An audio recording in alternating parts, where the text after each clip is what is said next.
Hepinize merhabalar dostlar, hoş geldiniz. Yepyeni bir canlı yayınla daha karşınızdayız. 2-3 gündür canlı yayın açamıyorduk. Yine açamayacaktık arkadaşlar. Çünkü Arda Güler çok yakın bir yerimize geldi. Ama biz haberi çok geç ulaştık bu habere. O yüzden yanına gitmek için bir hareketlendim ama sonradan vazgeçtik. Çünkü çoktan gitmiştir dedik. O yüzden yayını biraz geç açtım arkadaşlar. Bakalım, haberlere şöyle bir bakacağız. Olise ve Haaland transfer haberleri falan var. Bastoni transfer haberi var. Ve bu transferlerden sonra Arda Güler'in ilk 11 yarı sıkıntıya girecek diyen bir kitle tayfa var. E, Ondan sonra Arda Güler burada oynayabilir diyen de var. Bilmiyorum nasıl bir düzene girecek Real Madrid. Sadece ben de sizler gibi bekleyip de göreceğim.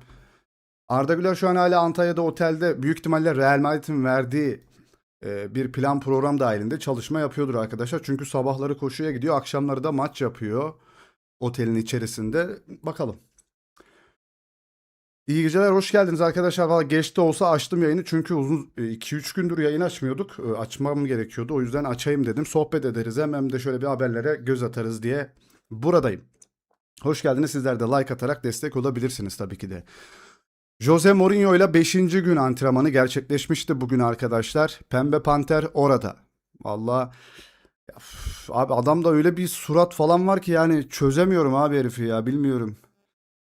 Oynatır mı ne yapar bilemiyorum ya. Merhaba, Haaland da mı geliyormuş? Haaland zaten gelecek de bu sezon mu önümüzdeki sezon mu ona bakacağız. Selamlar Özkan hocam, hoş geldin. Abi yarın sınavım var, tavsiye ver. Boş ver. Bu adam bizi üzecek. Valla hiç bilemiyorum yani, %50 %50'yim bu konuda.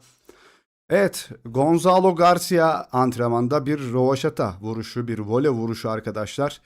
Ve antrenmanın şu ana kadar en iyisiymiş tabii ki de, ama hem altyapı oyuncuları hem de kadroda yer almayan oyuncular, ilk 11'de yer bulamayan oyuncuların e, yer aldığı bir şey oluyor tabii ki de. Hazırlık öncesi kamp dönemi oluyor şu an. Oranın yıldızı da şu an Gonzalo Garcia diyorlar. Burak Bey hoş geldiniz. Hoş geldiniz. Hepiniz hoş geldiniz arkadaşlar. Ya bugün ayağıma kadar gelen Arda Güler şansını kaçırdım. 3 saatlik idmandan geldim, yine uyuyordum. Mücahit'in mesajıyla uyandım. O da çok bir saat sonra görmüş paylaşımı. Çok yakınımda bir yerde bir Japon restoran. Ya yakınım dediğim de yine bir 15 kilometre var. Bir Çin mutfağı, bir Çin mutfağı, Japon mutfağının olduğu bir yerde bir yemek yemişler. Keçeli kalemim de yok. İmza almaya gitsem imza da alamayacaktım zaten. Sadece bir fotoğraf çektiririm diye düşündüm ama canım da sıkıldı ya. Vallahi canım da sıkıldı.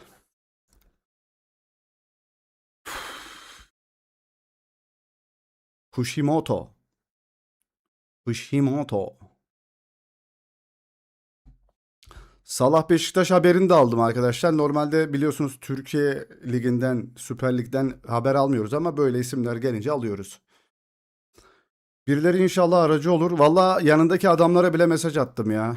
Arda Güler'in annesiyle, dedesiyle görüştüğüm, buluştuğum anları falan da gönderdim. Yardımcı olursanız sevinirim dedim ama yok abi, kimse yaralı parmağı çiş bırakmıyor. Renkliler kuduruyor. Allah hocam, ben de renkliyim ama hiç kudurmuyorum ya.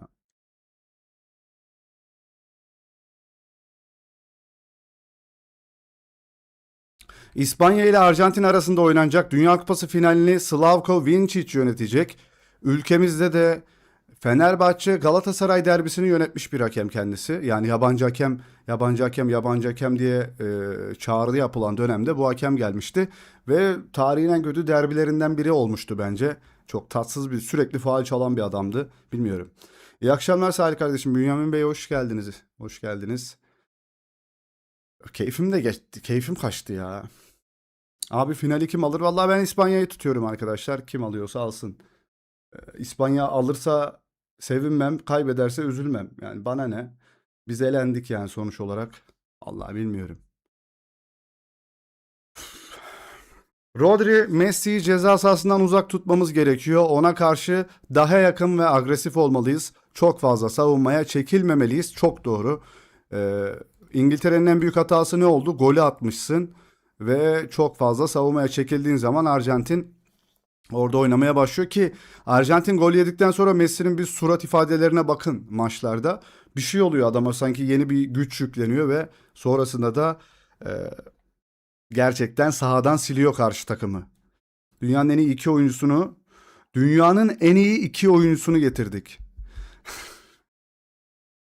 Evet, en iyi ikisi değil de Salah dünyanın en iyi oyunculardan bir tanesiydi arkadaşlar. Bakacağız.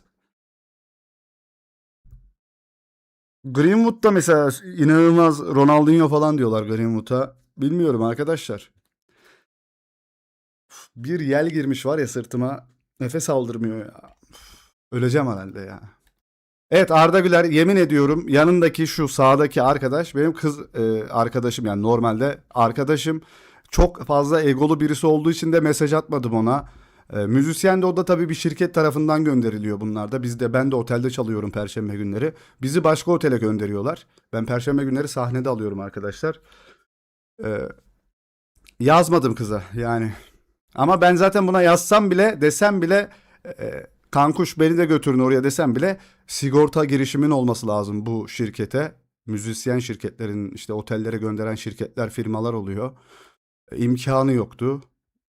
Hala da yok bilmiyorum arkadaşlar. Vallahi nereden geliyorsa şu para gelsin vallahi ya. Bir geceliği 62 bin lira olabilir mi bu otelin ya? Kim var abi otelde ya?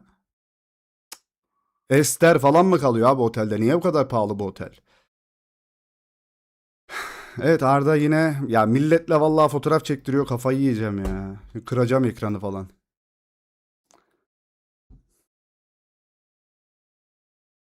Yani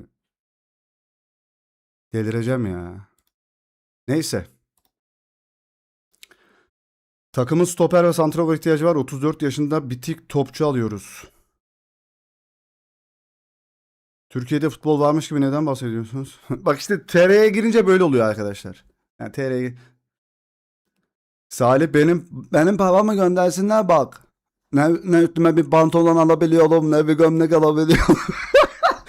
Allah Allah. Evet. Arbeloa'dan açıklama özlemişsinizdir. Kız olacaksın abi vallahi kapılar açılıyor. Maalesef öyle. Gerçekten öyle. Burada kadın izleyicilerimiz de var ama öyle oluyor ya.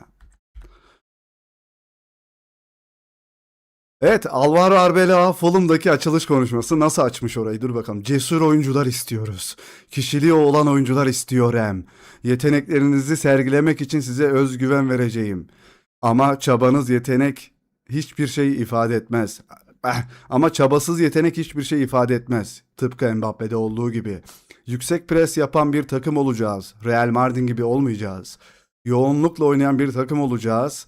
Her şeyi ortaya koyan sonuna kadar koşan bir takım olacağız. Ve bütün hata bende.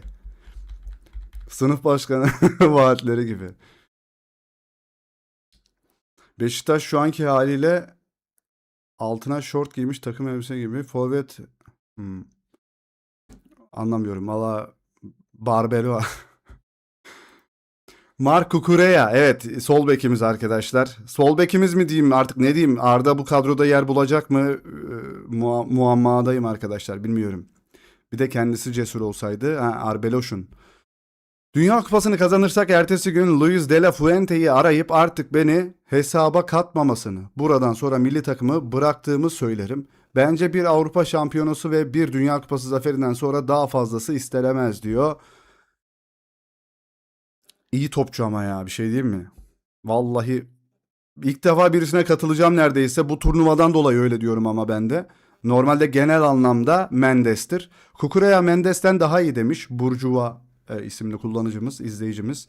İlk defa katılıyorum yani böyle bir söyleme. Çünkü bu turnuvayla beraber öyle.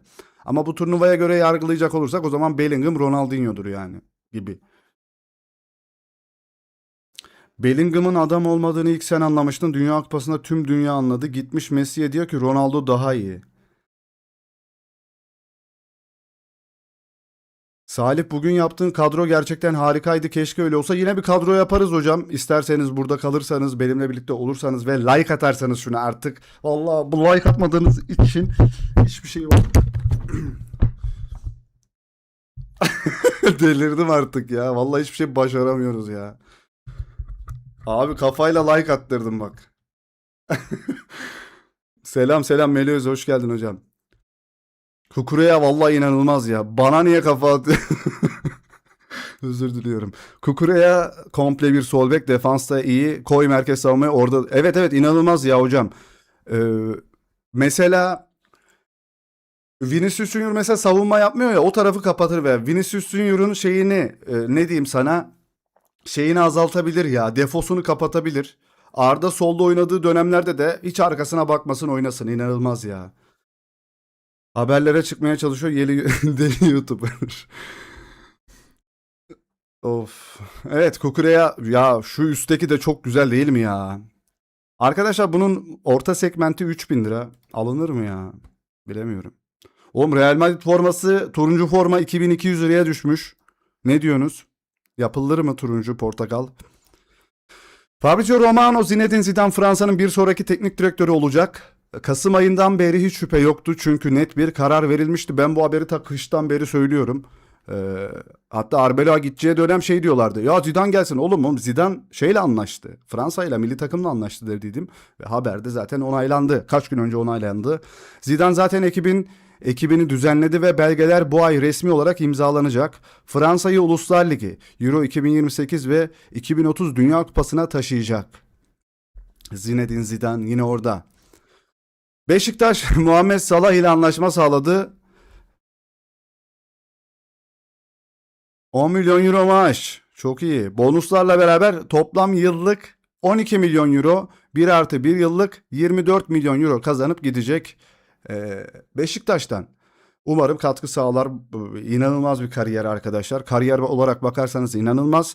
Liverpool maçı, Liverpool Galatasaray maçını, yani bizim Türk takımlarına karşı oynanan bir maçta da bakarsanız, o maçta da iyi oynadı aslında. Penaltı kaçırdı sadece. Güzel de bir gol attı Galatasaray'a. Dünya Kupası'nda silikti arkadaşlar. Salih Türk, Fabrizio Romano. Guardiola hala boşta ve Xavi Hernandez de boşta bu arada. Salah bence Rafa etkisi yaşatmayacak bize. Ya Beşiktaş taraftarı çok, şöyle diyeyim arkadaşlar, çok bağlı bir taraftar. Bir oyuncuya gerçekten ömür boyu orada oynasın falan istiyorlar. Rafa Silva'yı da mesela öyle benimsemişlerdi. Adam gidince de yıkıldılar. Çok, yani bu adamların bunlarda aidiyet olması lazım. Beşiktaş taraftarına yakışacak bir oyuncu olması lazım bundan ilk başta arkadaşlar. Ben Beşiktaş'ta falan benim hangi takımı tuttuğumu da biliyorsunuz. Ama Beşiktaş taraftarının tutkusunu biliyorum tabii ki de. Bakalım bir şey katacak mı Beşiktaş'a bir şey katması önemli. Kariyerinin bir önemi yok artık arkadaşlar. Abi 12 bine yakınız. 12 bin abone olmaya çok yakınız. 15 bin abonede bir forma çekilişi yapalım yine sizlerle beraber arkadaşlar. İlerleyemiyoruz. Ya çok niş bir alandayız arkadaşlar. Çok kısıtlı bir alandayız. Olmuyor. Ne like geliyor, ne bir şey geliyor. Abi bir gün geleceğim ve seninle top oynayacağım. Unknown Simple 78-28. Hocam gel oynayalım. Kendinizi kandırmayan, buraya yüksek maaş almak için geliyor. Kariyer yapmak için gelen yoktur. Katılıyorum. Katılıyorum. Yani çok az insan gördüm ya buraya gelip bir takıma böyle, yemin ediyorum çok eleştirilen Icardi var ya, o bile takıma çoğu şeyini vermiştir. Çapraz bağlarını bile vermiştir. Başka aklıma gelen kim var böyle canlı dişine takan? Ya Icardi de canlı dişine takmadı bu arada. 2 hafta gezmeye gidiyordu. Bir hafta gelip ama gol kralı oluyordu adam. Öyle bir şey diyelim. Osimhen'i görüyorum. Ee, Osimhen'i görüyorum böyle bir koşan, başka kim geliyor aklıma ya? Yani Quaresmalar falan da iyiydi de aklıma kim geliyor böyle başka? Lan ben evet buradayım buradayım. Mesela bir Van Persie'de siz bir şey gördünüz mü? Dirk Kuyt olabilir, evet. Van Persie'de siz böyle bir aidiyet falan gördünüz mü? Yok. Guiza şöyle yapıyor diye bir de. Talisca mı? İmkanı yok hocam. Oturmaya gelmiş Talisca. Aklınıza gelen var mı böyle? Schneider, evet Schneider diyebilirim. Hacı. Ya abi hep şimdi Galatasaray'dan örnek veriyorsunuz. Galatasaray'a bak. Diğer takımlardan da verelim. Kim var? Koşan, mücadele eden yok, yabancılardan ya. Yabancılardan böyle gelip aidiyet gösteren kim var böyle başka? Mario Gomez diyebilir miyiz? Bir sezon oynadı gitti ama bayağı etkisini koydu. Roberto Carlos canlı dişine takmadı herhalde ya. Drogba'yı bana Drogba demeyin abi. Chelsea maçında vurduğu friki hatırlıyoruz. Alex diyebiliriz. Sol. Evet. Atiba. Atiba zaten ömrünü adadı Beşiktaş'a. Alex. Musa Sow. Evet. Canını dişine katıyordu Musa Sow da bence. Ama öyle dediğimiz gibi çok Elmander mesela kaş patlattı falan. Milan Baroş diyebilir miyiz? Diyemeyiz. Felipe Melo diyebilir misin? Çok koşturan adamdı mesela. Karakter olarak sevilmez ama Numa bizi diskoya götür. Aurelio'yu unutmayalım. Evet. İlk devşirme oyuncumuz olabilir mi ya bu arada? Devşirme mi deniyor ona artık? Bilmiyorum. Abi Türkiye Ligi Avrupa'dakiler için Arabistan'a döndü. Ne diyorsunuz ya? Muhammed Salah sizce bir şeyler yapar mı şeyde arkadaşlar? Beşiktaş'ta başarılı olabilir mi? Chelsea'ye karşı bilerek mi kötü oynadı? Vallahi hocam çok öyle söylentiler var ya. Her neyse. Aziz Yıldırım Acun Ilıcalı'nın Fenerbahçe stadyumundaki locasını iptal etmiş. Bu arada Olise haberine birazdan geleceğim arkadaşlar. Orayı da konuşacağız. Ee, Aziz Başkan gerçekten bir devrim getiriyor gibi gözüküyor. Yaptığı transferler de inanılmaz. Envakeme diyebiliriz. Trabzon'dan Yattara falan da diyebiliriz mesela bak. Kolman falan da olabilir. Neyse. Bizi ilgilendirmiyor artık orası. Şöyle kısaca bahsedelim dedim sana. Ribery Galatasaray'dan kariyer yaptı. Aidiyet sıfır mesela. Muslera. Kesinlikle. Evet nasıl unuttuk Muslera ya. Evet doğru. Özür diliyoruz Muslera'dan. Xavi Hernandez geleceği hakkında bir milli takımı çalıştırmak bana uygun olurdu. Hemen Türkiye'ye alalım. İspanya ortaklığı oradan arkadaşlar. Yine bir Arda Güler desteği falan da olur. Milli takıma ama işte bir şey kazanmış adam lazım bize ya. Guardiola istiyorum ben. Ailem var. Bir kulüp bana ailemle bu kadar çok zaman geçirmeme izin vermez. Küçük çocuklarım var. Açıkça söyleyeyim. Bir milli takım bana uygun olurdu. Bunu istiyorum. Bir Dünya Kupası, Euro, Afcon, bir Asya Kupası'nda antrenör olarak yer almak istiyorum diyor Xavi Hernandez. Abi İtalya boşta ya. İtalya boşta şu Pirlo alacak orayı. Montella'yı oraya kakalamamız lazım ya. Vallahi Bataya vardı evet. Bursasporlu Bataya. Haaland haberi fake mi gerçek mi? Haaland haberi zaten yıllardır var. Babası açıklama yaptı Dünya Kupası'nda. Kim Real Madrid'de oynamak istemez ki dedi ve babasının ağzından çıkan söz arkadaşlar bu. Ama bu sezon olmayabilir. Önümüzdeki sezon olabilir çünkü. Bu sezon imkansız gözüküyor ama önümüzdeki sezon. Ben birazdan geleceğim o haberi de arkadaşlar. Carlo Ancelotti 50-55 yıldır futbolun içindeyim. Formasını istediğim tek oyuncu Muhammed Salah demiş. Don Carlo Salah'ın formasını istemiş sadece.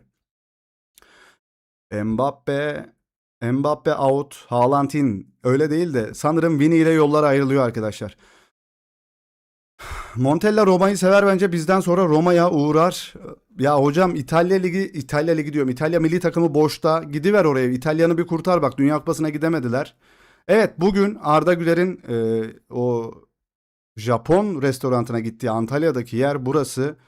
Mücahit FBI ajanı gibi gerçekten nasıl gitmiş konumunu falan bulmuş yani şu görseli aratarak taratarak nasıl buluyorsun? Burayı bulmuş. Ee, Uyuyordum uyandım konuma baktım motora atlayacaktık ki böyle 1,5 saat geçmiş buraya gideli ve gündüzdü. Arka taraf sanki gündüz arkadaşlar ve ben uyandığımda saat zaten 10'du 10.30'tu. Yetişmez dedim yani bitmiştir bu gitmiştir dedim. Gitsem bile keçeli kalemim de yoktu. Bir imza da alamazdık herhalde. Yapay zekayla bulmuştur tabii canım. Yoksa nasıl bulacak? Adam Rize'de yaşıyor. Vallahi o konuda inanılmaz araştırıyor ama o da geç buldu. Ben de geç uyandım. Sıkıntı oldu ya. Var ya arkadaş ya. Antalya Spor o otel sahibinin oğlu bu. Bu da orada takılan bir arkadaş. Onlarla takılıyor vallahi sinir oluyorum ya. Neyse. Erling Haaland gelecekte Real Madrid'e transfer olmaya açık. Ancak bu yaz böyle bir şey olmayacak. Manchester City ile sözleşmesi 2034'e kadar devam ediyor. Önümüzdeki sezon diyorlar arkadaşlar Haaland transferi için. Bu sezon ama Olise gelirse Vini gidiyor. Real Madrid birisini satmadan kimseyi alamıyor. Mücahit Rize'de hocam Antalya'da değil. Haaland Mbappe olmaz bence. İki koçun kafası bir kazanda. İki koçun kafası bir kazanda kaynamaz. Kazan büyükse peki. Tchouaméni gitsin Vini yerine. Mbappe ile olmaz Haaland. O nasıl sözleşme? 8 yıl var daha. Yeni imzalamıştır büyük ihtimalle. Sıkıcı ama adam tüm yıldızlara sulanıyor. Gonzalo Camavinga Tchouaméni gitsin. Gonzalo kiralık gitmek şeyi var ama Mourinho istemiyor bak. Gitmesini istemiyor. Onunla ilgili de bir şey var. Rodri çok sağlam. Hiç sevmiyorum hocam ya Rodri'yi. Rodri'nin oynadığı futboldan hiç keyif almıyorum ben. Vini Kenan takası hayalleri e, kurmuştuk bir zamanlar. Ama Kenan'ın sakatlığı ve belki dizinden ameliyat olacak herhalde büyük ihtimalle ya da artık rehabilite süresini uzatıp forma mı giymeyecek bilmiyorum. Abi Zeki Çelik'i falan alıyorlar. Şimdi beni yanlış anlamayın arkadaşlar. Zeki Çelik nasıl Juventus'a transfer oldu ve Juventus'un e, vizyonu nasıl bir vizyon? Hani biz sana iyi kadro kuracağız sözü falan vermişlerdir belki Kenan Yıldız'a gitme. Senin etrafında güzel bir kadro kuracağız. Kurulan kadro Zeki Çelik mi? Tamam Türk oyuncumuz gitmiş oraya. Ben hatta dün haberinde bugün haberini yaptım ama bir 12'yi geçti saat. Sabah attığım videoda Zeki Çelik'e de yer verdim. Güzel bir şey ama bir başarı için sizce Zeki Çelik hani eski Juventus'a döndürmek varken bilmiyorum ya. Hakan Çalhanoğlu ayarlamış. Abi oraya da mı el atmış yani? İtalya Ligi'ne de mi yön veriyor? Gerçekten inanılmaz bir kaptan. Tam bir lider oyuncu. Rotasyon için iyi. Zeki milli takımın üçüncü kaptanı hocam aman diyeyim.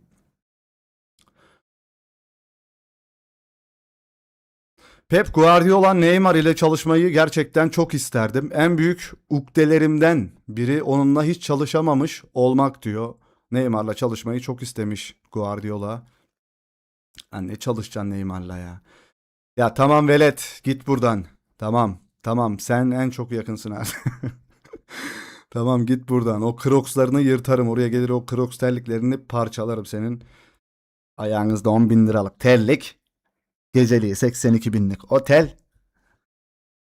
Salih evde aman böceği kovalasın. O liseyi alacaklar. Vini de ego ameliyatı ol. Ego ameliyatı olmalı. Aynı maaşı istemek ne demek? Anca üçte birini alır yani. Üçün birini. Kanım dondu yorumun devamına ya. Kıskançlık krizi gelmeye var. Vallahi ilk defa gelmeye başladı ya. Arda'nın bu imajını daha çok beğendim. Evet evet saç inanılmaz. Onun ya şimdi nereden bulacağım ki ben onu? Saç lazım dur. Saç inanılmaz önemli. O saça döner tekme attım ben. Donum kanadı. Saçı inanılmaz olmuş. Bu saçtan istiyordum zaten. Duydun mu ne yaptın? Duyuyorsun da hiç abine bir selam vermiyorsun Arda valla. Sen de az şey değilsin ha Arda. Şu saç. Bu saç değil aslında.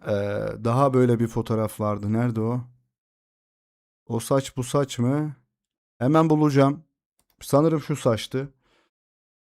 Baba şu maestro saçıdır. Bak beni çok az kişi anlıyor bu konuyla alakalı. İmaj böyle görünüş çok önemlidir. O top falan böyle ayağını alırsın saçın böyle zıplar falan seker. Ya demek istediğimi kim anlayabilir ya? Kim anlayabilen biri var mı ya? Abi bunun İspanya'daki berberini acilen deport mu ettirmesi gerekiyor. O adamı kovdurman lazım. Kafanı gerçekten balon gibi yapıyor Arda yani. O kafan çok büyük oluyor. O berberle yolları ayır hemen. Sözleşmeyi feshet. Bunu kim yaptıysa bu adamı yanına al. İşçi olarak sigortalı olarak göster yanına götür. 2 günde 3 günde bir uçlarından aldır sadece yani. Gerçekten bu saç çok iyi. Selam reis. Büyük adam. Bir otele operasyon yapamadın. Vallahi hocam ya. Alttan kazacağım öyle gireceğim ya. Arda'nın berberi Almanya'daki Arap berberleri gibi. Evet bir şuradan devam edelim. Şurada nerede kaldık biz? Çok fazla da cıvıtmayalım. Yani ben hemen zaten cıvıtmaya meyilliyim durun ya. Mourinho Mbappe'yi doğal bir 9 numara santrfor olarak görmüyor. Bu nedenle Gonzalo Garcia'nın Real Madrid'den ayrılmasına izin vermedi. Gonzalo Garcia'yı göndermeyecek bu yüzden. Mourinho ayrıca Endri'yi kanat oyuncusu veya ikinci santrfor olarak değerlendiriyor ve Garcia'yı tek geleneksel santrforu olarak görüyor. Yani koskoca Real Madrid'in geleneksel 9 numarası Gonzalo Garcia ise patır patır patlatırlar sizi sezon boyunca. Sen de ikinci ayında falan şutlanırsın Morukyo. Söyleyeyim sana. Morukyo. Ya geçenlerde ünlü bir yayıncı arkadaşlar, Türk yayıncısı. Böyle bayağı hepinizin bildiği bir adam. İsmini asla vermeyeceğim. Yanındaki arkadaşları ve kendisi Arda Güler'le ilgili öyle yorumlar yapıyorlar ki arkadaşlar. Yani sanki düşman çocuğuna yapar gibi. İsmini asla vermeyeceğim. Çünkü ben böyle insanlara laf söylesem o adamları haklı bulurlar. Öyle büyük bir kanal. Arkadaşlar diyorlar ki Arda'ya. Arda zaten yedek oynuyor Real Madrid'de. Bak o kadar takip etmiyorlar. Koskoca 1-2 milyonluk kanalsınız. 3 milyon falan da olabilir. Koskoca kanalsınız. Real Madrid'i takip etmeden konuşuyorsunuz ve insanları da yanıltıyorsunuz. Ee, Arda geçtiğimiz sezon Real Madrid'de en çok forma giyen oyuncudur. Açın bakın arkadaşlar. Ee, En çok forma giyen oyuncu Arda Güler'dir. Biraz takip edelim o tarafı lütfen. Arda Güler'in yapması gerektiği şey şuymuş arkadaşlar. Nico Paz gibi gidip İtalya Ligi'nde Como gibi bir takımda oranın süperstarı olmasıymış söyledikleri şey.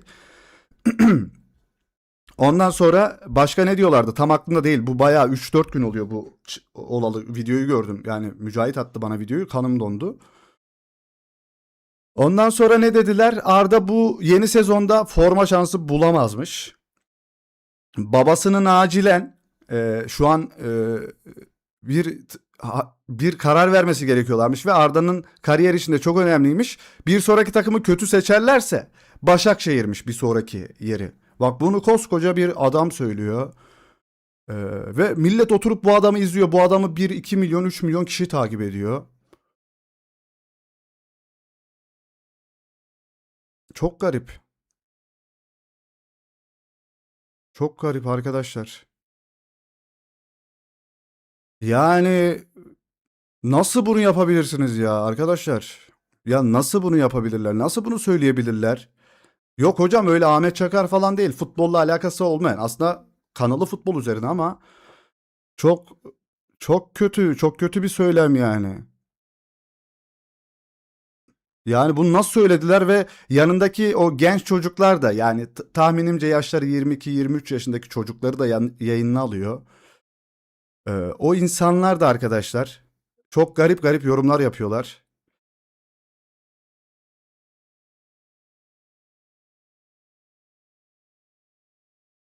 Yani ya Başakşehir nedir ya? Siz nerenizde izliyorsunuz abi? Bu maçları falan nasıl izliyorsunuz? Takip etmediğiniz bir takım ve bir oyuncu hakkında böyle keskin yorumları nasıl yapabiliyorsunuz? Ben şu an Arda Güler'in otelde fotoğraf çekildiği insanları bile takip ediyorum arkadaşlar. Bak Arda'ya ulaşayım vesaire. Yani Arda Güler'in bütün haberlerini bir yıldır, bir iki yıldır takip ediyoruz. Diğer kapanan kanalla beraber. 2 yıldır aslında ben 2 sezondur varım. Siz benim e, bir sezondur tanıyorsunuz belki. Ben geçen sezon da takip ediyordum ama o kanalım kapandı biliyorsunuz.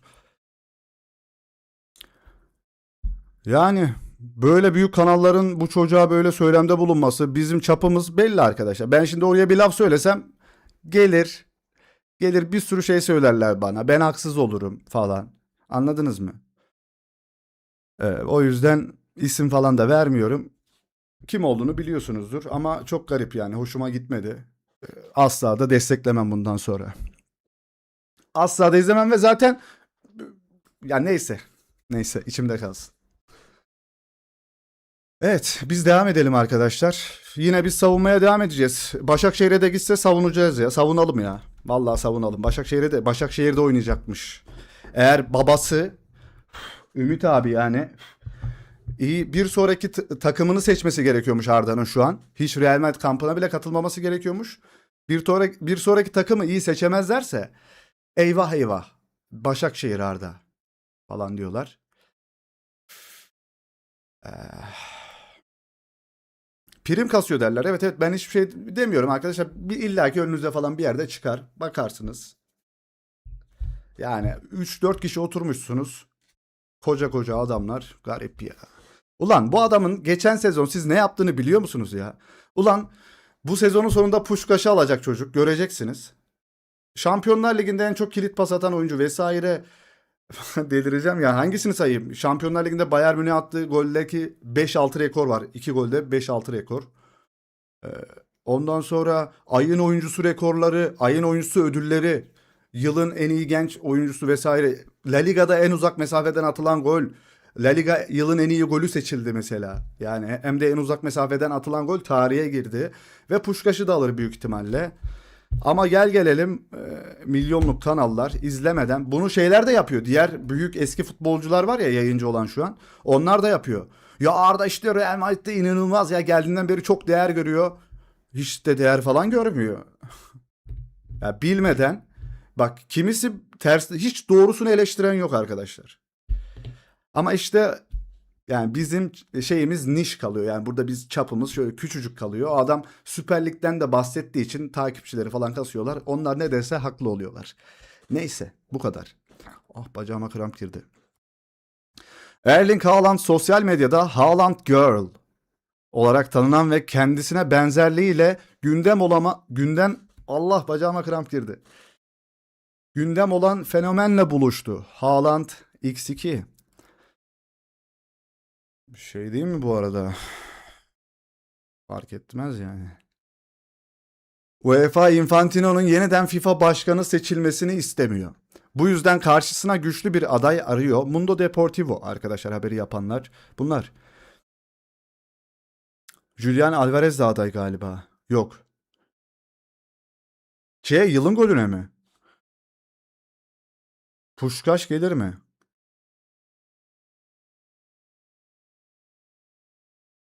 Sabret ve modun düşük olsa da hissettirme. Love you. Ne oldu? Kime?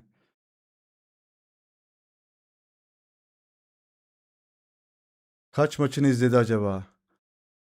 İzlememiştir arkadaş. Çoğu maçını izlememiş. Özet falan izlemişlerdir. Biz şeye kadar biliyoruz arkadaşlar. Biz şeye kadar biliyoruz Arda Güler'le ilgili bahsediyorum. Oyundan çıktıktan sonra Arda oyundan çıktıktan sonra biz Real Madrid'in nasıl olduğunu bile izledik. Ya burada kaç kişiyle izledik ya? Bu hatırlayan var mı geçtiğimiz sezonda? Arda Güler oyundan çıkınca Real Madrid nasıl oynuyor diye birlikte izledik ve ne kadar pozisyon yaratamadığını da gördük.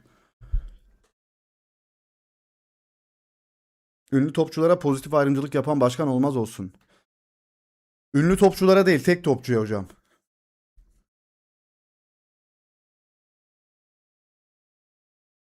Evet Arda işte ya ne diyeyim abi. Tamam. Evet Zeki Çelik pozu verdi abi. Hiko babamız transfer olur. Evet Hiko baba Juventus'ta. Hayırlı olsun. İki tane Türk yıldızımız orada olacak ama yani ne diyeyim arkadaşlar Kenan kendin bilirsin kardeşim. Kenan'a görüldü atıyorum artık. Yani ne diyeyim abi ya. Ya Jonathan David'le devam. Jonathan David'le oynamaya devam kardeşim benim. Ee, Patlamaya devam. Gonzalo Garcia sezon öncesi dönemde zirve fiziksel kondisyonuyla herkesi şaşırttı. Yani sezon öncesi bu antrenmanlarda fiziği arkadaşlar en top oyuncu şu an. Ama orada kimler var? Altyapı oyuncuları var ve kadroya giremeyen arkadaşlar orada şu an. Jose Mourinho'ya kendini kanıtlamak istiyor. Kardeşim Mbappe falan geldiği zaman tokatlarlar seni söyleyeyim yani. Bilgin olsun. Bilgin yoksa eğer şu an o U17'den falan gelenleri tokatlıyorsun orada. Tamam okey ama bakalım neler olacak. Zeki nasıl gider Juventus'a? Bu adamdan ne yaptı ki? Juventus bunda potansiyel görüp takıma... Ya Zeki kötü bir topçu değil arkadaşlar da. Sen Şampiyonlar Ligi ve Şampiyonlar Ligi'ne katılmayı ve şampiyonluk hedefliyorsan Zeki istiyorsan o senin tercihin yani. Ben Zeki almazdım. Bu zamanda topçu ya da popçu olacaksın demişler. Abi sen ikisi arasındasın. Ben ikisini de denedim. İkisini de beceremedim. Almanya'dan sevgiler. Selim hocam nerelerdesin ya? Özledik baba seni ya. Selim hocam. Bak 136 kişiyiz 74 like var. Kanım donuyor. Haaland, Salih kız olsam ilk sana.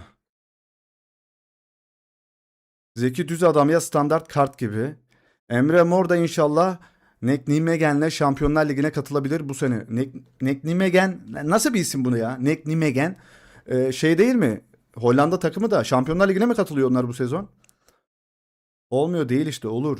Daha interaktif şeylere yönel. Zaten futbol antrenörüsün. Çocuklarla içerik üret. Sevgi ve saygı. Hocam ben şöyle diyeyim sana. Birincisi benim çok iyi bir kamera almam lazım. Kameranın fiyatı Türkiye'de şartlar altında 55-60 bin lira civarında. O kameranın Pocket DJI Pocket 4 Pro güzel bir kamera. Benim bir kameramanım yok. Bu kamerayı neden istiyorum? Koyduğun zaman, işaretlediğin zaman seni takip ediyor. Sağ içi içeriği çekeceksem bir kamerayı tutacak bir adama da para ödemen gerekiyor normalde. Sürekli senin peşinde gezecek bir adama para ödemenle ben ne kazanıyorum ki adama ne vereyim? Ee, O kamerayı almak bir defa bir dert. Sağ içi içeriği izletmek bir dert. Dert oğlu dert. Yetenek bir şeyler var. Öğrenci falan da var ama zaman yok. Şunu diyecektim. Öğrenciyle ders yapıyorum ve denize gidebilmek için Konyaaltı'nda. Mesela denize girmem gerekiyor ya. Antalya'da yaşıyorsun, bunalıyorsun falan. Antrenmandan sonra denize girmek için Konyaaltı'nda falan idman yapıyoruz. Öyle vakit yok. Muslera Taferel. Zeki iyi ya. O kadar da kötülemeyin adamı. 2 sene, 2 senelik nekte.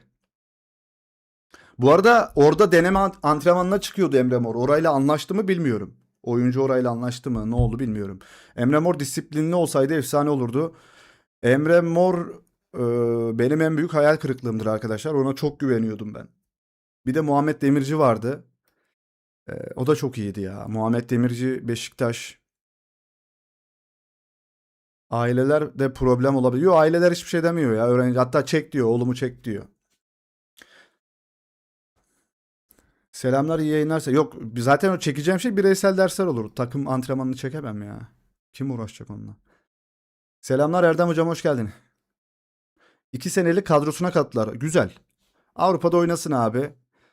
Ama yok o da bitti yani arkadaşlar. Prime kalmadı. Abi o Türkiye maçında ne yaptıydı o ya? Dedim Messi'miz oldu ya. Bir baktım Borussia Dortmund transferi geldi. Allah dedim ya. Buradan sonra patlar bu çocuk Barcelona, Real Madrid falan gider. Başakşehir oldu herhalde. Bir şey oldu yani. Orada bir şey oldu. Evet, Andrea Pirlo İtalya'nın bir sonraki teknik direktörü olmak için yarışın lideri konumunda. Montella bak neler oluyor İtalyan'da. Şu Pirlo'yu yenemeyecek misin? Git oraya. O ne lan Figo yazıyor İtalya. Ha. Figo yazıyor zannettim ne ortada. Ya abi şu git ülkeni kurtarsana kardeşim. Niye kaçıyorsun ülkeni kurtarmaktan? Montella. Çağrımdır ya buradan. Balkona mı çıkayım? Balkon konuşması mı yapayım sen? Git buradan. Ya ülkene git ve kurtar orayı bak. Kötü durumdasınız. İtalya futbolu düşüşte bayağıdır. Sağ ol canım kardeşim. Koşturmaktan saatler uyuşmadığı için diyor. Videoları izliyorsundur ama. Abi çok yetenekli star diyebileceğin oyuncu var mı? Var Salih Dinho. Short kısmına gidin bakın hocam. Montella'yı güç zehirlenmesi yaşayışımı gördünüz mü az önce? Güç zehirlenmesi yaşadım mesela az önce. Abi var. Çok yetenekli star. Evet ben. Shorts videolarını izleyenler var mı benim orada? Bir bakın abi. Salih'in yok Kıps. Kıps. Abi şu Kıps'ı da benimsemeniz çok hoşuma gidiyor ya. Kıps. 3 varış, bir rozet, bir hırs. Evet, Fenerbahçe'nin yeni transferleri yakıyor. Lan adam La Liga'da gol kralı olacaktı neredeyse. Fenerbahçe'ye gitti ha. Olise gelecek mi sence Real Salih? Şöyle diyeyim. Valla yine söylüyorum. Sadece Olise'ye kalıyor ya. Salih hani bizim içimizde kalan ukde misali Arda'yı izliyoruz ya. Sen de öğrencilerden o his ile birini iyi yerlere getirebilir misin antrenörlüğünü pek bilmiyorum da. Valla antrenörlükle ilgili de şeyler çok paylaştığım videolarım da var. Soldaki Nathan Ake.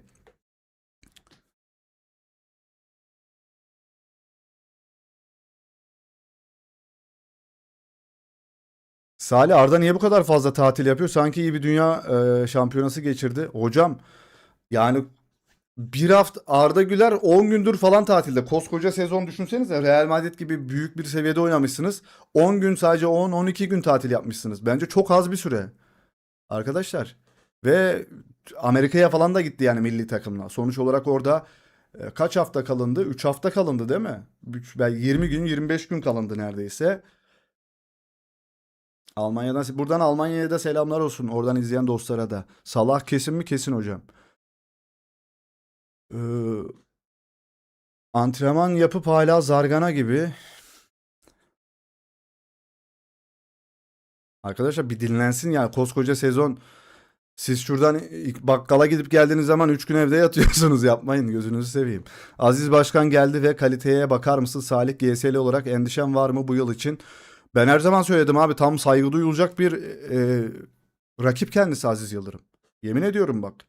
Bir açıklaması beni böyle hazır ola geçiriyordu mesela. Bak, bir Galatasaraylı'nın ağzından duyamazsınız ha. Söylemez. Şöyle diyeyim yani, ve getirdiği isimler öyle çöp isim getirmez yani. Gidip Şerif Merif, Şerifi mi neydi? Şerif miydi Fener'in aldı? Öyle çöp isim de getirmez Aziz Başkan. Böyle isimler getirir işte. Ya şu adamın arkadaşlar öyle bir davası olmasaydı bu adam 100 milyon euroluk adamdı mesela. 100 küsür. Sidiki Şerif. Yani ya abi, kim, Ali Koç kimleri getirdi ya? Çok kötü oyuncular geldi oğlum Fenerbahçe'ye. Rossi mi vardı? Rosso mu vardı? Mesela ne yapıyor adamlar?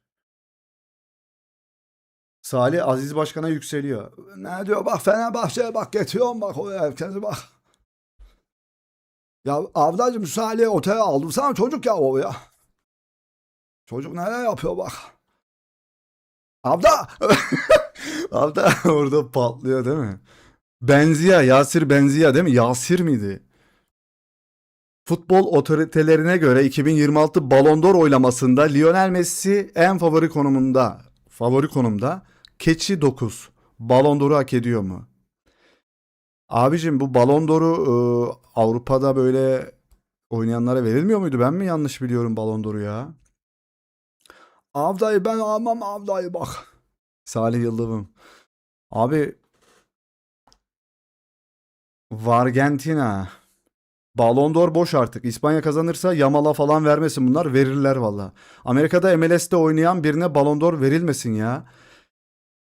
Yapacaklar, bu resmi açıkladı bu arada. Ballon d'Or resmi açıklama yaptı. Artık herkes Ballon d'Or'u alabilir dedi. Ben de istiyorum o zaman, evden istiyorum. Avrupa kuralını değiştirdiler. Messi'ye vermek için değiştirildi bu arada o. Verecekler bu arada. İspanya'yı tutuyoruz baba. Altaylardan Tuna'ya. O editleri hatırlayın. Aylar arasında loy loy. Tüm kara sevdaya. Benzia Karabağ'da Şampiyonlar Ligi'ne damga vurdu. Bilmeni isterim. Fener'de vuracaktı. Damgayı Fener'de vuracaktı. Yasir Benzia Şampiyonlar Ligi'nde damga vurdu. Benim haberim yok ama. Kağıda mı damga vurdu? Dakika 11 ayı.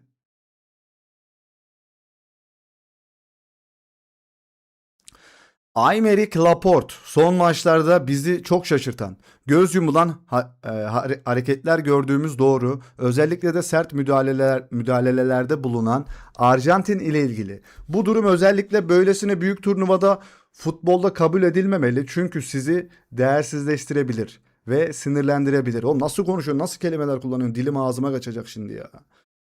Eğer bir veya iki oyuncu bunu yapabiliyorsa maç bir kontrol kaybına dönüşecektir. Biz turnuvanın başından beri bu konuda oldukça asil bir takım olduk.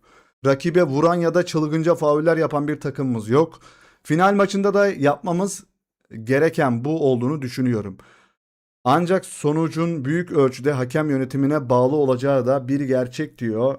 Abi gerçekten izliyorum Arjantin maçlarını. Hep bir rakibe bir vurma, hep bir şey yapma. Oğlum bir düzgün oynayın ya. Messi'ye bir şey oluyor. Oradan akrabalar bile sahaya atlıyor yani Messi'nin. Faul yapılıyor falan. Laporte baydı, sıradaki haber. Oo. Emir verildi Salih Dünya'ya. Can Armando. Bu nasıl bir isim ya? İdolüm Lionel Messi.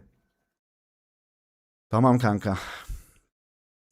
Mbappe, Döşams'ın sadece bir maçı kaldı. En iyi maçımızı çıkarmalıyız çünkü o bunu hak ediyor demiş. Dikta Bappe. Gonzalo Valdebebasa katil olarak geri dönüyor. Antrenmanlar sırasında inanılmaz bir performans sergiledi. As gazetesi. Ya kardeşim çoluğa çocuğa roşata vuruyorsun orada ya. Bu pembe panter de her şeye inanıyor. Gelelim evet, Real Madrid Vinicius Junior'ı bu yaz satmaya hazırlanıyor. İspanyol devinin Brezilyalı oyuncunun satışından elde edilecek geliri Olise'nin transferini finanse etmek için kullanmayı planladığı bildiriliyor. Kaynak L'Equipe gazetesi, Fransa kaynaklı bir gazete, haber sitesi arkadaşlar. Bu haberi yapıyor. Olise de Fransız biliyorsunuz. Oradan gelen haber. Vini Olise takası olur mu? Olsun. Olmalı. Aha. Mazo dayı, Mazo baba. Jota Silva Olympiakos formasıyla çıktığı ilk hazırlık maçında hat-trick yaptı. Beşiktaşlar ne diyorsunuz? Olise Olise anlaşması Real Madrid için çok zor. Kamuoyu önünde bir şeyler söylemesi gerekirdi Olise'nin ama söylemedi. Ayrıca bunu Bayern Münih'e iletmek zorunda ve onların ona bir fiyat koymalarını sağlamak zorunda. Alberto Piero yapıyor haberi arkadaşlar. Kendisi de bu da bir yerde yazardı. Asya'da markada yazar olması lazım, haberci. İspanyol. Son dakika. Real Madrid bu yaz Olise'yi transfer edebilmek için en iyi yıldızlarından birini satmak zorunda kalacak. Oğlum Arda'yı satmaz değil mi bunlar ya? Ne diyorsunuz? Kilise avlusuna bıraksınlar. Şey mi, Vini mi? Öperim ben onu orada. Vini Valverde eşittir Olise takası sunsun Real. Jota'yı Sergen kullanamadı ki kötü topçu değildi zaten. Vini.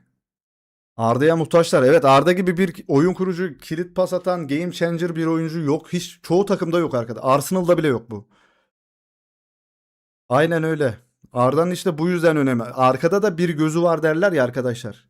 Yani sanki şey, hem ya arkada gözü var diye onu hesapla ya da böyle şu kafasının şuradan şöyle dikiz aynası olduğunu, adam arkayı falan da görebiliyor abi, inanılmaz bir adam. Arda ya, bir Chelsea kariyer bitiren bir kulüptür söyleyeyim size. Chelsea'ye giderse kariyeri biter. Ben oraya gideceğine Como'ya gitsin daha iyi. Başakşehir'e gitsin. Ya o zaman Bernardo'yu niye aldılar? Hamle oyuncusu ve bedavaya aldılar hocam Bernardo. Ücret ödemediler Bernardo Silva'ya. Ki Bernardo'yu almasalar Atletico Madrid ya da Barcelona alacaktı oyuncuyu. Niye oraya kaptırsın ki hamle oyuncusunu? Bedava bir de. Sadece maaş verecekler oyuncuya. Orada biraz kafayı kullandı diye düşünüyorum ben. İlk 11 için transfer edilmedi o kim? Bence Silva. Hem rakibe kaptırmamak için 3-4 tane aday vardı arkadaşlar alacak o oyuncuyu. Juventus yazılıyordu. Atletico Madrid ve Barcelona ve Real Madrid. Perez gitti bedavaya aldı. Perez Arda'yı kimseye vermez. İşte bizim en büyük kalemiz zaten Perez orada. Palmer'ı bile bitirdiler. Aynen öyle, bak Dünya Kupası'na gidemedi Palmer. Mikail aleykümselam, hoş geldin. Doğrulandı, Olise Real Madrid'e katılmak istiyor. Bayern onu sadece yaklaşık 215 milyon euroya satacak. 215 milyon euro diyorlar. 220 falan da vardı geçtiğimiz günlerde. 215 diyorlar. Yani 200 bandında gidecek oyuncu bence. Ama Olise Bayern'e baskı yaparsa. Onun dışında asla hiçbir yere gidemez. Son kalemiz orası. Lionel Messi İngiltere maçında giydiği formayı Diet Spence'e verdi. Kim bu abi? Kim bu abi? Spence kim bu? Kim oğlum bu? O şarkı söyleyen adam mı bu? Kim abi bu?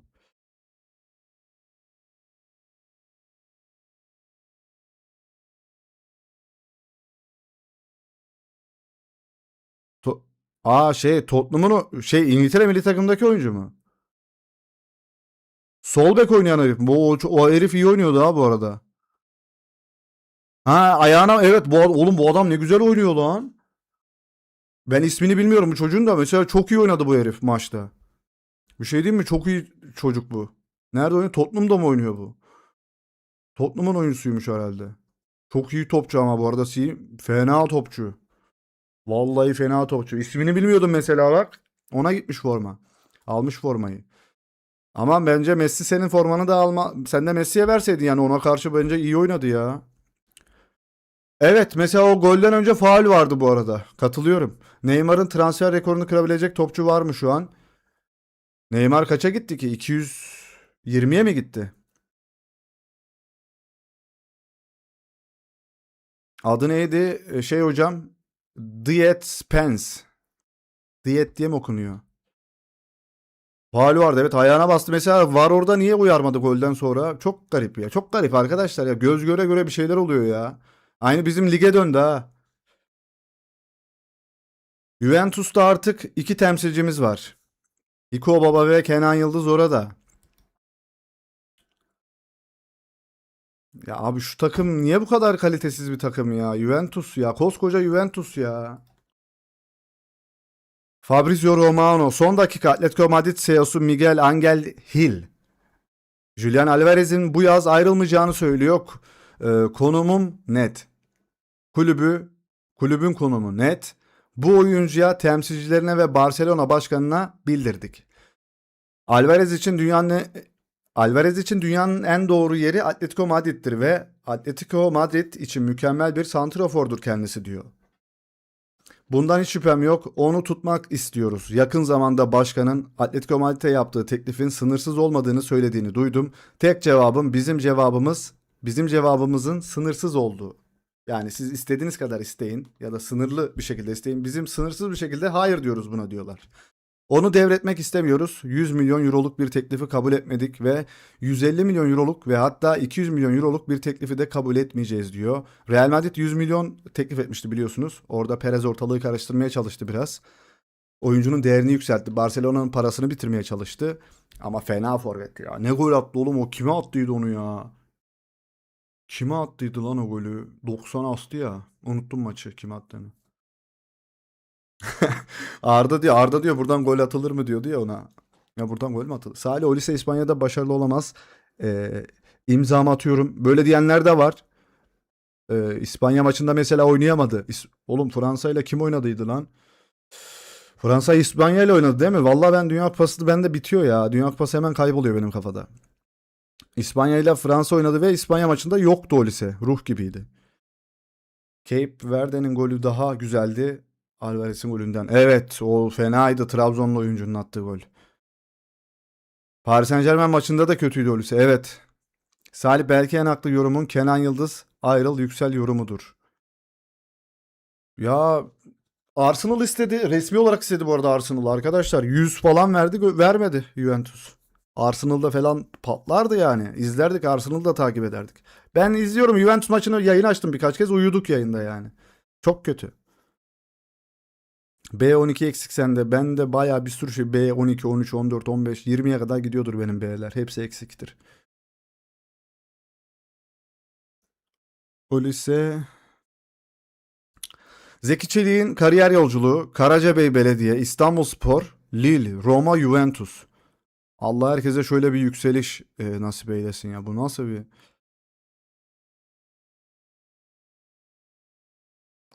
Lille'in şampiyon olduğunda orada mıydı Zeki? Oradaydı herhalde değil mi? Burak Yılmaz'la beraber bir şampiyonluk yaşanmıştı orada.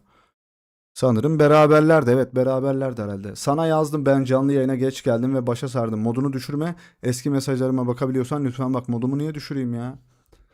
İtalya Ligi sıkıcı, genelde 0-0 ya da 1-0 bitiyor. Son dakika 2026 Dünya Kupası şampiyonları tarihte ilk kez şampiyonluk yüzükleri alacaklar. Şampiyonlar yüzük de alıyor. Kuzey Amerika spor geleneğinden ilhamla kazananlara 30 yüzük dağıtılacak. Ayrıca dünya çapındaki taraftarlar için sınırlı sayıda yüzük de satışa, ya yine satış için miydi ya? Kapat kardeşim. Alamıyoruz zaten. Kapat.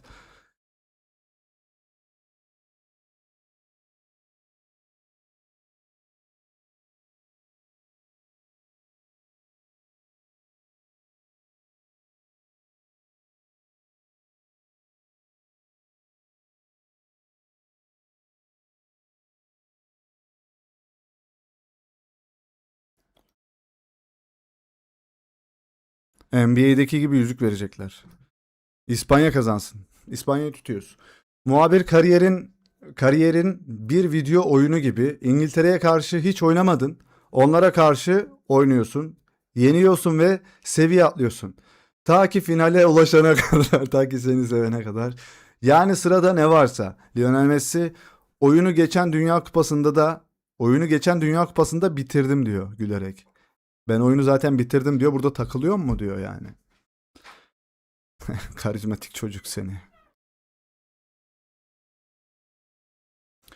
Gidişata bakılırsa bu sezon alacağımız forma. Salah Kökçü. Evet, Özkan hocam senin forma hazır hemen. Buradan satışı sana sağlayalım. Özkan hocamın forması hazır. Salah Kökçü ha? İyiymiş.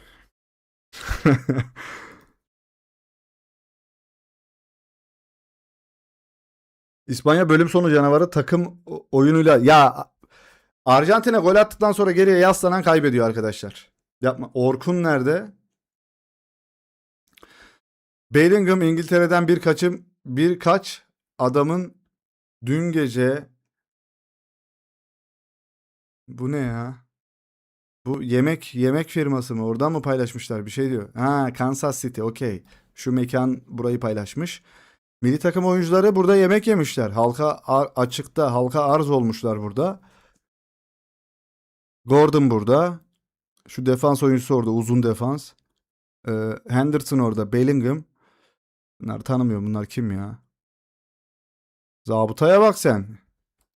Ee, Devriyeye çıkmışlar. Devriye atılmış. Amerika'da devriye atılmış orada. Muhammed Salah Beşiktaş'tan teminat talep etti. Yağız Sabuncuoğlu. Eli de uzatmış teminatımı ver diye. Ne diyorsun Özkan hocam ona? Fast food tıkınmışlar. Afiyet olsun next. Zabıta ve kaplumbağa kim kazanır? Ama kabullenelim İspanya 2024'te oynadığı topu şu an oynayamıyor. İspanya'nın en prime kadrosu diyebilir misin? Değiller ama inanılmazlar görüyorsunuz. Finale çıktılar ve finale kadar sadece bir gol yediler. Lan bir gol yediler bu turnuvada ya. Bak asla prime yani en iyi versiyon İspanya kadrosu değil bu arada. Kıps. Arjantin Euro 2008'deki gibi Türkiye gibi gol yemeden kazanamıyor. Evet gol yiyorlar ama Messi'ye bir şeyler oluyor gol yedikten sonra. Bizim İspanya'ya 2 gol atmamız büyük başarı. Abi nasıl prime değil? Değil. Abi Xavi, Iniesta'lı, David Villa'lı, Sergio Ramos'lu kadro, Casillas'lı kadro varken sen şu kadroyla o kadroyu karşılaştırabilir misin? Oyarzabal var. David Villa vardı. Gavi Pedri var. Abi kim vardı? Xavi Iniesta vardı. Kalede kim vardı? Casillas vardı. Defansta kim vardı? Ramos vardı. Capdevilla vardı. Başka kim vardı defanslarında? Pique nereliydi la? Pique İspanyol değil mi? Puyol. Pique değil. Pique nereliydi? İspanyol değil mi abi Pique? Turna balığı ne ya? Sabahları turna. Pique evet. Dün gece söylemiştim Arda Güler adaya. Vallahi adaya giderse mahvolur ben söyleyeyim. Salah ortada mı kaldı da Beşiktaş'a geliyor. Bir de Hakan Çalhanoğlu kulüpsüz mü? Hocam 10 milyon euroyu kim verir bu yaştaki adama? Şimdi şuna gelelim. Sizce en iyi kadrosu o kadro muydu, bu kadro mu? Konuşalım. Daha Fernando Torres falan da vardı bak o kadar. Sayamadım mesela bak. Fernando Torres de vardı. İnanılmaz bir kadro. Defans hattı inanılmaz. Her yeri inanılmaz bir İspanya'ydı.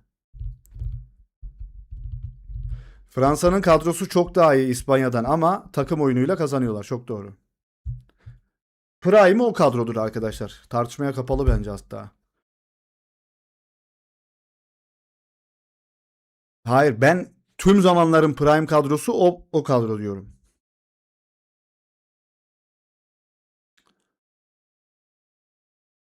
Abi o tiki takayı nasıl yapıyordu onlar hatırlıyor musunuz? Bunlar da güzel oynuyor takım oyununu ama onlar başka insan değildi onlar.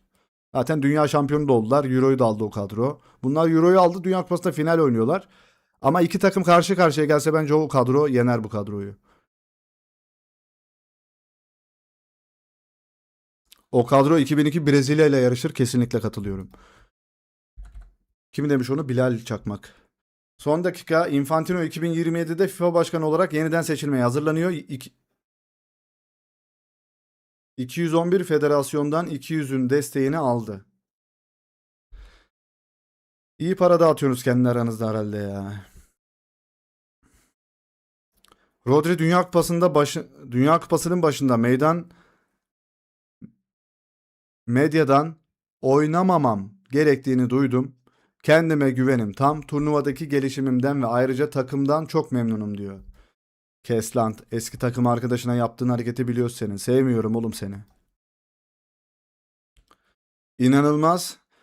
Streamer yani yayıncı iShow Speed resmi olarak 2028 olimpik oyunlarına katılacağını açıkladı. Hedef 100 milyon şampiyon olmak. Ya bu nasıl bir kariyer yükselişi ya, delireceğim ya. Patladık iyice ya. Ses Fabregas da vardı bak, unuttuk mesela bak. O dönemden Ses Fabregas orta sahada. 100 metre mi, pardon. 100 metre şampiyon olmak.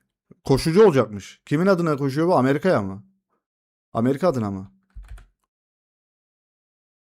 Ses Fabregas'ın ailesi İngiltere saflarından Arjantin saflarına geçti.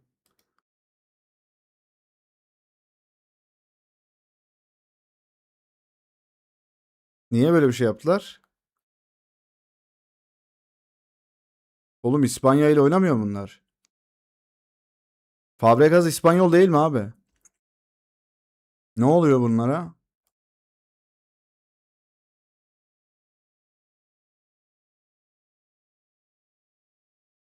Portekiz.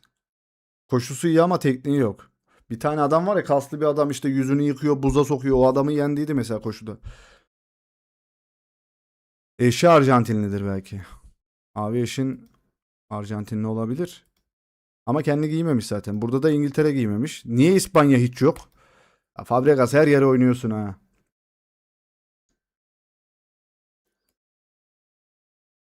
Ballon d'Or'u Messi alacak, Puskas'ı Arda alacak. Bunların hepsi 4 gün sonra belli olacak. Pedri de yalnız değil. Pedri de yıldız değil. Yamal ve Kukureya yıldız. Haaland deniz ortasına ilginç eğlence. Manchester City'nin yıldız golcüsü Haaland lüks yatının üzerinde denize doğru golf vuruşları yaptı. Yıldız futbolcunun balıkları beslemek için suda eriyen, biyolojik olarak parçalanan özel gol topları kullandığı o anlar sosyal medyada büyük ilgi gördü.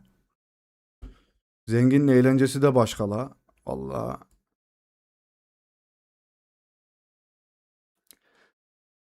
Olay Fiorentina'da Fabrizio Romano 30 milyon euro bonservis, sonraki satıştan pay. Bu çocuk iyi oynamıyor muydu? Niye gitti bu? Aferin Haaland. La bebe. Bu Mikel Merino neden çok parlayamadı merak ediyorum. Çünkü bana benziyor. Ya arkadaş, Messi neden bu kadar kullanıyor? Rodri benim gözümde Messi tarihin en iyi futbolcusu. Katar'da Arjantin'e Dünya Kupası'nı kazandıran isim oydu. Burada da öyle, şu an öyle gözüküyor. En iyi yani kazandıran oyuncu o olarak gözüküyor. Trabzonspor'un scoutları inanılmaz ya. Beşiktaş Yuan Kabal transferi için Juventus ile görüşmeleri sürdürüyor. Beşiktaş ne yapıyor abi? Nereden geliyor o paralar? Scout'u istifa mı etmiş? Neden? Abi hemen alalım Galatasaray'a. Çorumspor, sus artık Çorumspor. Aubameyang dediniz, adam gitti başka yere transfer oldu. Kandırmayın bizi ya. Çorumspor Onaçu için Trabzonspor'a 15 milyon euro verebileceğini iletti. 15 bin TL olmasın o. Trabzonspor'un Onaçu için 30-35 milyon euro beklentisi var. Kanım dondu bu habere. Dazın Suriye mi acaba bu haber?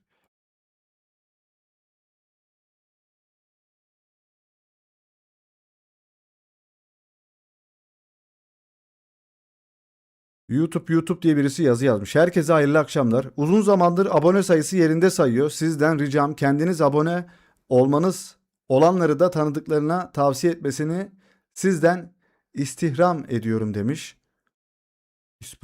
İspanyol diyorum. İstanbul beyefendisi gibi yazmış. Lütfen, bu çok önemli arkadaşlar. Sağa sola yayarsak, WhatsApp gruplarında kanalı yayarsak, artık yayalım ya. Vallahi yoruldum ya. Teşekkür ediyorum bu arada YouTube. Mason Greenwood Galatasaray'ı eser. Abi kusura bakma. Çorum'un arkasında ahlatçı var. O kim? Abi alkollüyüm, seni seviyorum. Afiyet olsun. Çorumspor'un piyasa değeri 15 milyon. Trabzonspor scout şefi Eren Mert görevinden ayrıldığını açıkladı. Bugün itibariyle büyük bir onurla yürüttüğüm Trabzonspor kulübündeki görevimden ayrılma kararını almış bulunuyorum. Görevim süreci boyunca sahip olduğum bilgi, birikim ve emeği kulübümüz için en iyi şekilde ortaya koymaya çalıştım. Ancak gelinen noktada uyumlu çalışma ortamının mümkün gözükmemesi nedeniyle görevime devam etmenin doğru olmayacağı kanaatine vardım. Şahsıma olan teveccühleri için Sayın Başkan'a, Trabzonspor camiasının tüm paydaşlarına ve özellikle de büyük Trabzonspor taraftarına çok teşekkür ediyorum. Gösterdikleri sevgi ve destek benim için her zaman çok kıymetli oldu. Trabzonspor'a bundan sonraki süreçte yürekten başarılar diliyorum. Çünkü ayrılık da sevdaya dahildir. Allah'a ısmarladık demiş. İyi bir çalışma ortamı yok artık demiş. Uyumlu bir çalışma ortamı yok. Adamın getirdiği oyuncuları satıyorlar falan. O yüzden mi oldu? Niye? Kendi için mi, senin için mi? Kim o? Ay,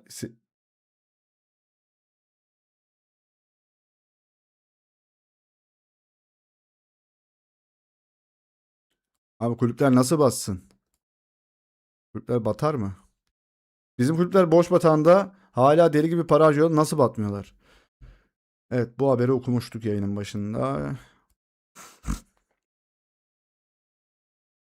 Fatih Hoca ile anlaşamamışlar gibi. Fatih Hoca ile anlaşamamışlar gibime geldi. Fatih Tekke. Candaş Tolga Işık, sen çalıştığın teknik direktörlerin yüzde kaçını sevmişsindir? Caner Erkin, vallahi benim bir elim beş parmaklarını geçmez, hatta yarısını geçmez, iki buçukta falan kalabilir. Ya seni kaç hoca sevmiştir? Şimdi Caner konuşturma beni ya. Sanki çok sevimli bir arkadaşımızsın gibi, yani yapma burada ya. Caner. Caner. Evet, yayınımızda bu kadar olsun arkadaşlar. Çok fazla da boğmayalım sizi. Saatte zaten bir olmuş. Bakalım ne yapacağız ya. Sayın Trabzonspor yetkilileri, az sabredin, Salih altyapıdan yetiştir. Caner Hoca. Bir Fatih Hoca'dır büyük ihtimal. Olise Hazard gibi hayal kırıklığı olabilir. Getirdikleri 3-5 katına satıyorlar. Zor bulurlar onun gibisini. Evet, inanılmaz bir scout ekibi. Kim alırsa, kim anlaşırsa deli oyuncu, deli kar elde ederler. Deli inanılmaz oyuncular getirebilirler.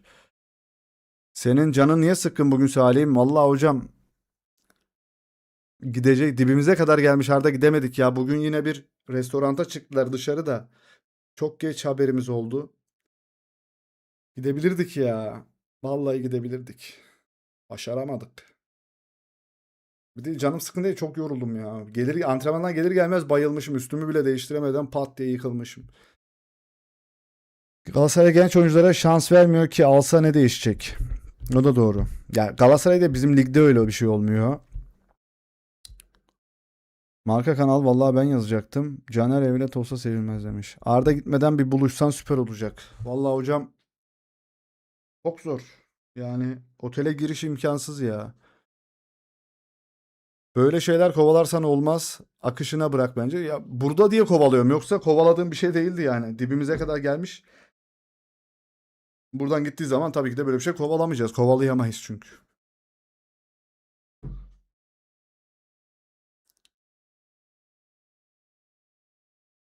Evet babuşlar, var mı sorularınız? Bir soru falan vesaire yoksa bizdeki haberler bu kadardı. Yavaştan da kaçalım buradan. Sorular varsa alayım, yoksa gidelim. Arjantin'in kışkırtıcı olduğu yorumları hakkında Rodri, bu futbolun bir parçası, ben onları sahada her şeyini veren ve sonucu belirleyen taraf olmak isteyen bir takım olarak görüyorum. Böyle bir durum yaşanırsa buna kapılmayacağız. Görmezden geleceğiz. En iyisi bu tür şeylere takılmamak demiş. Ama garip gözüküyor Arjantin oyuncuları böyle yaptığı için bence.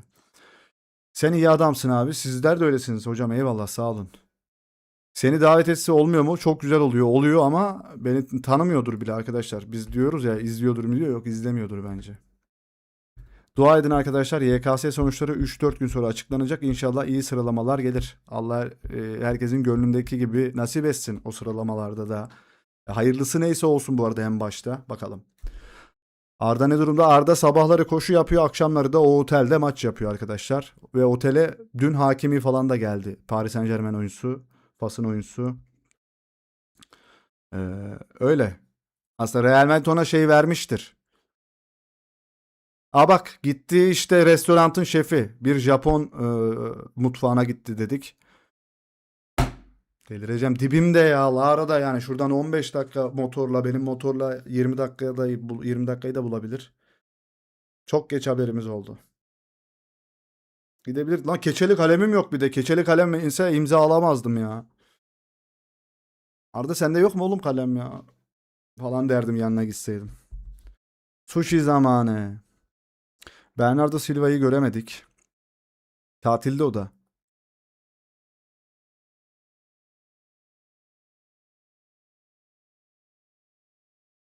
Biliyor şey Mücahit buldu. Dedim ya FBI ajanı gibi Mücahit. Buluyor her şeyi. Arda kilo mu almış? Hayda. Yok tişört öyledir ya. Kıps. Yok yok kilo almadı. Almadı almadı. Kilo almadı. Yok böyle işte.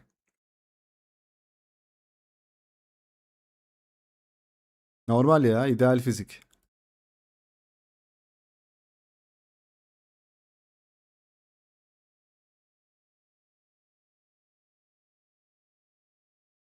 Evet, evet saçlar on numara oldu ya. Fena oldu. Kesmez inşallah o saçı. Rekabet bu yıl sağlam olacak Arda için. Çok zor bir sezon. Çok zor. Arda kilosuna dikkat etsin. Mourinho oynatmaz evet. Villaların tadına değil hocam. Otelde. Villa değil ya. Villaları vermediler herhalde daha.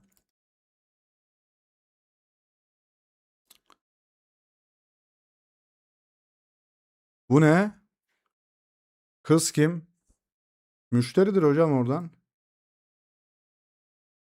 Bu ne abi? Cristiano Ronaldo'nun eşi veya çocuklarının hiçbiri Portekiz'de doğmadı. Eşi Arjantinli. Messi'nin ülkesinden çalmış bir tane.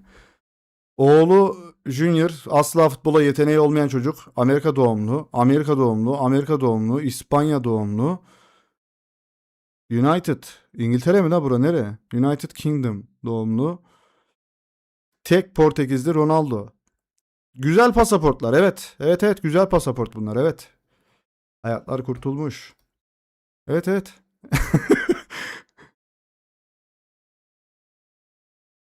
Eşiyle İngiltere'de tanışmış. Sanırım garsondu değil mi eşi? Georgina garsondu galiba. Tutulmuş orada. Sert bir şekilde. Penaldo. E, Gol kralı kim olur sence abi? Dünya Kupası'nda Messi mi yoksa Kaplumbağa mı? Valla Messi olur gibi ya. Tezgahtar. Hayata 50-0 önde başlamış çocuklar.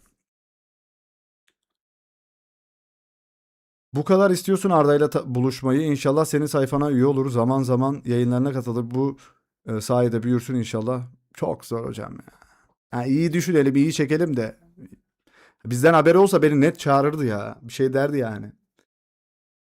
Beni nereden tanısın ya? Beni apartmanda tanımıyorlar. Annem bile zor tanıyor.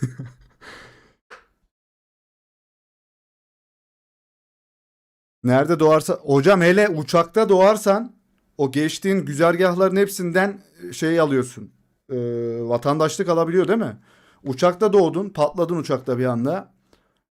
Nereden gidiyorsa uçak. Hepsi senin ülken artık. Uçakta doğurmayı evet, uçakta doğun. Doğun yani. Abi boş ver biz seni seviyoruz. Ben eyvallah. Ben de sizleri seviyorum. Anne Salih kim? Yok artık. Afganistan üstünde doğardım da bende şans yok. Akrabası var dedin ondan haber yollayabilirsin Salih. En azından bilsin seni.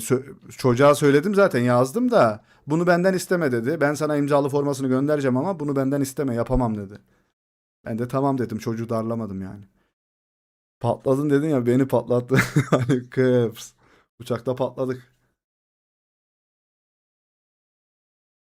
Yazdım ya çocuğa yazdım abi mesaj yazdım. Yazmaz olur muyum?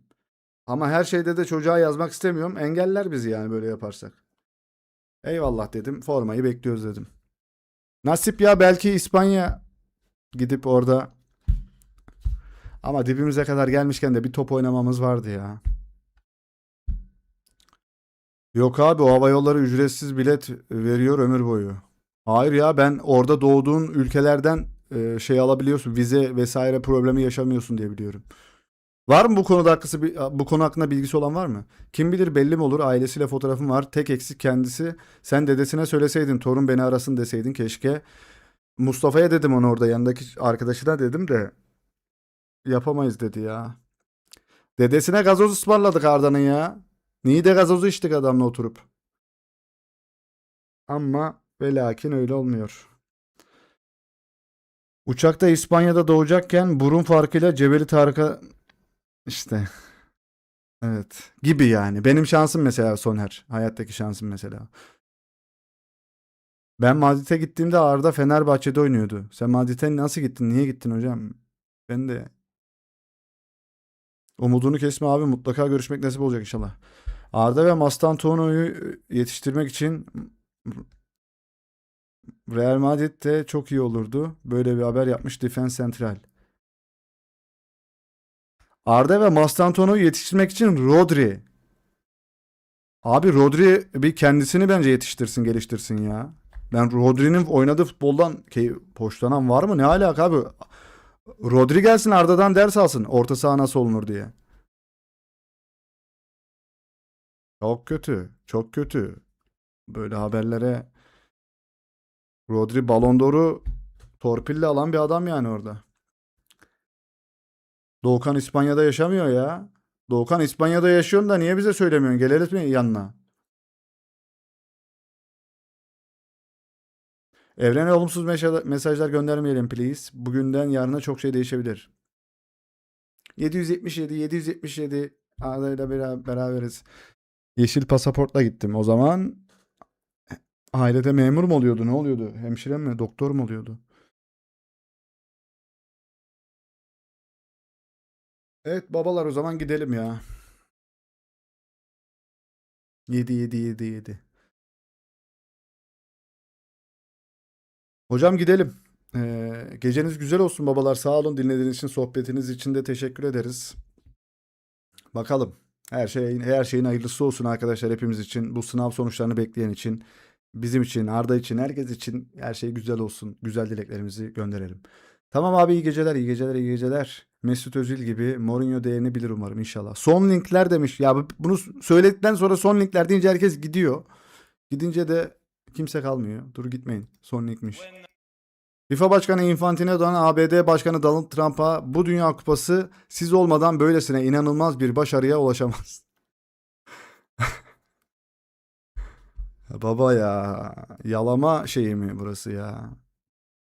Organizasyonu mu?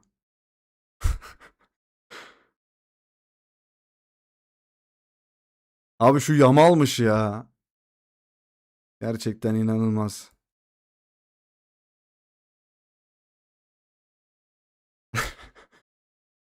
Skandallarla dolu Dünya Kupası, kesinlikle öyle. Görsel doğru, evet, yani yıkadığı çocuk şu an rakibi Dünya Kupası'nda. Yıkar mıydın böyle olacağını bilseydin Messi? Hanimiş hanimiş diyorsun, çocuğun pipisini elliyorsun orada, biliyoruz. Böyle yapıyorsun ama bak adam geldi karşında. Gel şimdi oyna diyor. Kopartacağım şimdi her şeyi ya, vallahi yeter. Bu ne abi ya? Ya sil abi, niye sakalı var bunun? Birazcık sanki sakal yeni kesilmiş gibi. Bak bu fotonun filmi yapılır, ben bununla ilgili shorts yapacaktım, shorts yapmayı unuttum bununla ilgili. Yapsam ne olacak, shorts 1000 izleniyor ya. Abi shorts, tam paradan bahsedecektim. Hediye fikirleri eyvallah hocam, şey diyecektim. Shorts mesela arkadaşlar 1000 izleniyoruz ya, 1 TL kazancı. İnanılmaz kötü bir serüven Shorts kanalı şu an. Hediye fikirler eyvallah hocam, teşekkür ederiz desteğin için. Çok nadir de olsa destek görüyoruz yazları. Ama sağ olasın, bizim için önemli. Eyvallah, destek için teşekkür ediyoruz. Kesene bereket hocam. Arda Güler! Mais non! Il est pas sérieux! Simit parası. Caps. Ne simit hocam? Simit 20 TL mi? 30 TL mi? UEFA kupasını alıyoruz bu sene inşallah. İnşallah. 1 TL çok ya, onu nasıl harcayıp bitireceksin?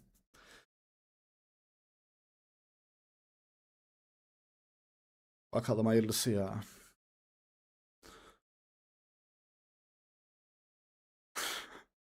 Doğaya pet şişe atsan o da 1 lira. Öyle arkadaşlar, hayırlısı diyelim. Hayırlısı olsun her şey hakkında.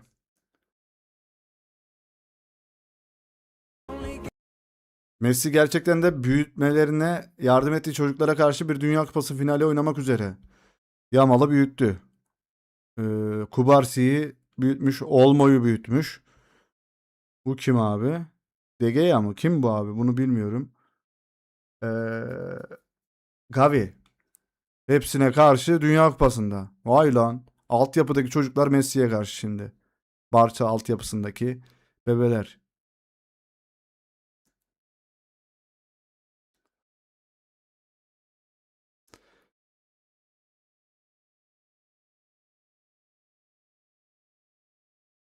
Kardeş, bu sayfayı incele, beni hangi sayfa hocam?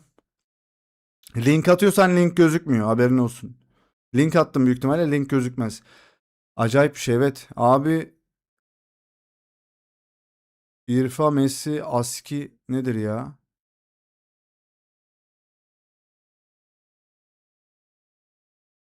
O sırada Ronaldo, Mbappe.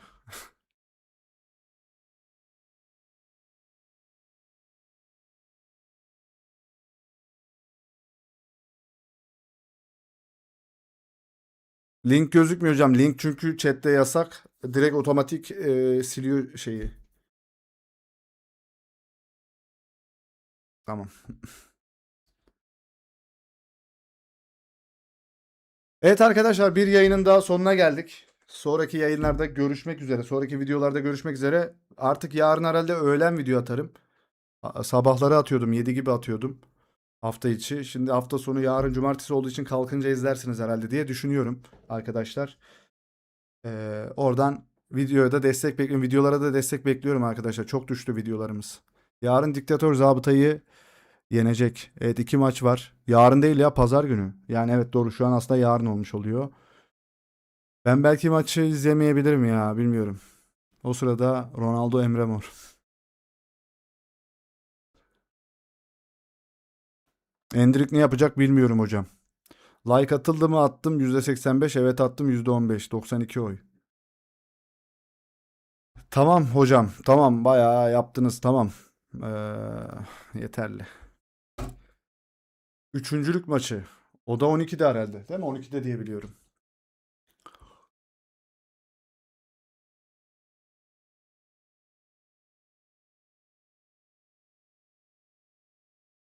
Final için yayın açacak mısın? Vallahi açıyoruz da kimse gelmiyor ya. Boşa açıyoruz gibime geliyor. Yanlış anlamayın da arkadaşlar. 2-3 saat oturuyoruz. Hatta ardından başka maç da başlıyor. Orada bir 4-5 saat değer mi bilmiyorum ya. Bakarız. Yarınki videonun like'ına göre yapacağım bunu. Yoruldum ben de, gideyim arkadaşlar. Bir nefesleneyim. Yarının videosunu çekerim herhalde. Bakacağız. Teşekkürler izlediğiniz için.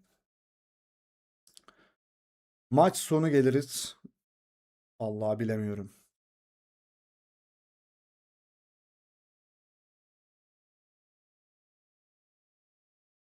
O zaman iyi geceler diliyorum arkadaşlar sizlere. Bakarız, açarız herhalde, bilmiyorum ya. Tam kesin olmamakla birlikte videoda söylerim, açar mıyız açmaz mıyız diye söylerim. Evet, sonraki videolarda ve yayınlarda görüşmek üzere. Hoşçakalın, bay bay. Allah rahatlık versin arkadaşlar. Kendinize iyi bakın. Arda Güler! Mais non! Bay bay. Hayırlı akşamlar. Kukurea. Haaland. Bu saç nasıl bir saç ya? Saçım kalmadı ya. Şuna bak. Eyvallah eyvallah, görüşürüz. 1000 like gelsin video, inşallah gelmiyor. Bay bay.